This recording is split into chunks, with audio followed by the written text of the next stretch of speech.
আসসালামু আলাইকুম বন্ধুরা, সবাই কেমন আছেন? আপনারা হয়তোবা ভয়েস শুনে বলতেছেন যে এটা তো রোজিনা আপার ভয়েস নয়। আসলেই কি তাই? আসলেই রোজিনা আপার ভয়েস নয়, আজ হচ্ছে রোজিনা আপার মেয়ে ভয়েস দিচ্ছে।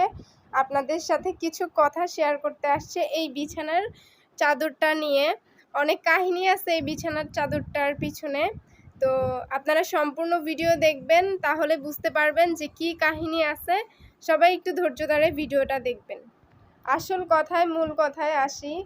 গত রমজানে আম্মুকে হচ্ছে আমি এই বিছানার চাদরটা ড্রয়িং করে দিছিলাম। আম্মু হচ্ছে এই রমজানে এই ড্রয়িংটা মানে সেলাইটা শেষ করছে।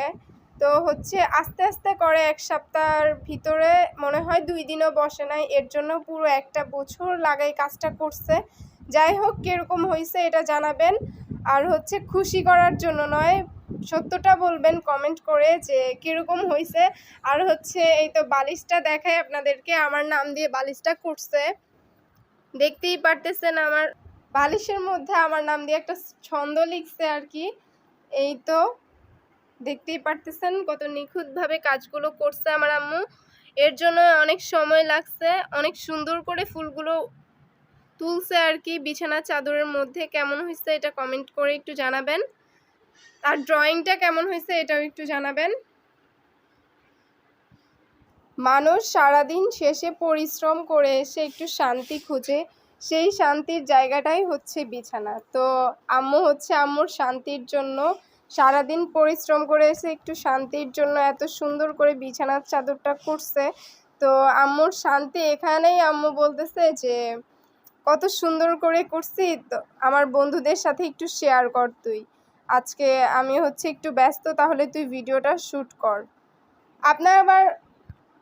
আপনারা আবার এখন সবাই বলবেন যে আমি নোয়াখালীর ভাষায় কথা বলতেছি না কেন, নোয়াখালীর ভাষা কি আমি পারি না?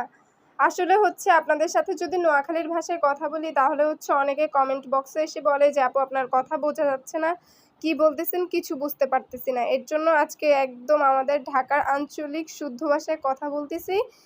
তো সবাই আমাদের নোয়াখালীর ভাষাটাকে কেমন প্রায়োরিটি দেন একটু জানাবেন, আমাদের নোয়াখালীর ভাষাটা কেমন শুনতে লাগে। আর হচ্ছে আমি মাঝে মাঝেও নোয়াখালীর ভাষায় আপনাদের সাথে ভয়েস দিয়ে থাকি, সেটা হচ্ছে আপনাদের বিনোদনের জন্য। এটাই কিন্তু শেষ নয় বন্ধুরা, এখনো বাকি আছে। এই তো আমার আম্মু হচ্ছে আবার খেতা করছে আর কি। দেখতেই পারতেছেন কত সুন্দর করে খেতাগুলো করছে, ফুলগুলো করছে, তুলছে। তো এই বিছানার চাদরের জন্যই কিন্তু এই খেতাটাও করছে এটার সাথে। এই তো টাকা খরচ হয়েছে এই খেতাটার মধ্যে বিছানা চাদরে, অনেক টাকা খরচ হয়েছে, অনেক পরিশ্রম করলাম।